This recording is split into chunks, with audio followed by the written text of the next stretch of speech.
Right, so this is my mobile DVR camera system. It's a Joinlgo. I've done a review on it before. I've had it installed now probably about 6 months or so. And yesterday all my screens were black. I had the dividing lines and the GPS type text data, but no cameras at all. And by process of elimination, I unplugged the first camera, which is the front, and it just happened to be the one that was faulty. The rest of the cameras then came back to life on the screen. So I tested it in another spot, and again it pulled down all the cameras. So I've disconnected it. Eventually it blew a fuse in my box up there, a 5 amp fuse.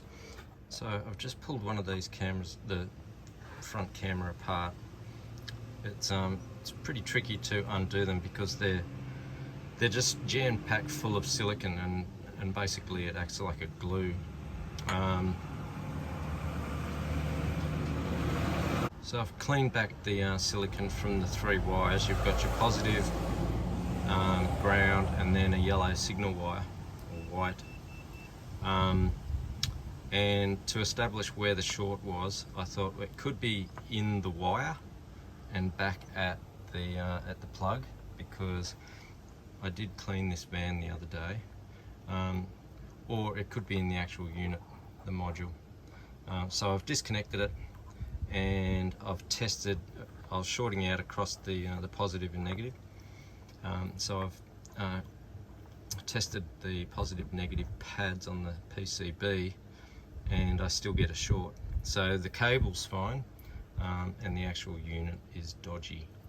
So that means something has caused it to short out after 6 months.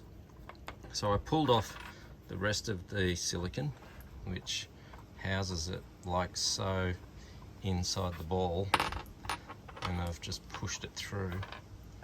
And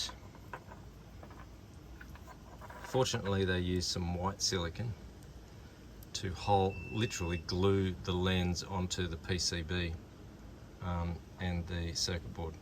But as you can see, the white silicon is stained with copper patina, so it's gone a bit green, which would indicate that moisture has got into this unit and done some damage to the circuit board trace.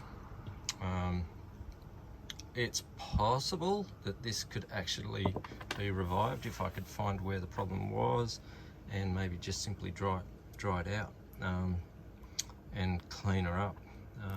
But for $30, it's probably not worth it. So they're not 100% waterproof, is what I'm getting at. Especially don't go spraying them with a pressure cleaner or anything like that. Once you open it up, you've basically got no chance of getting it back together in a factory quality make fit. Yeah, so that's what happened.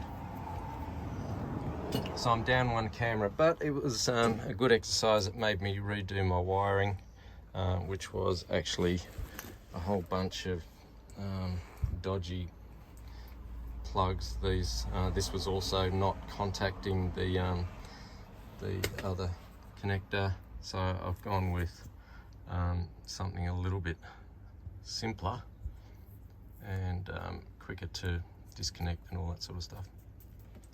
So yeah, there you have it.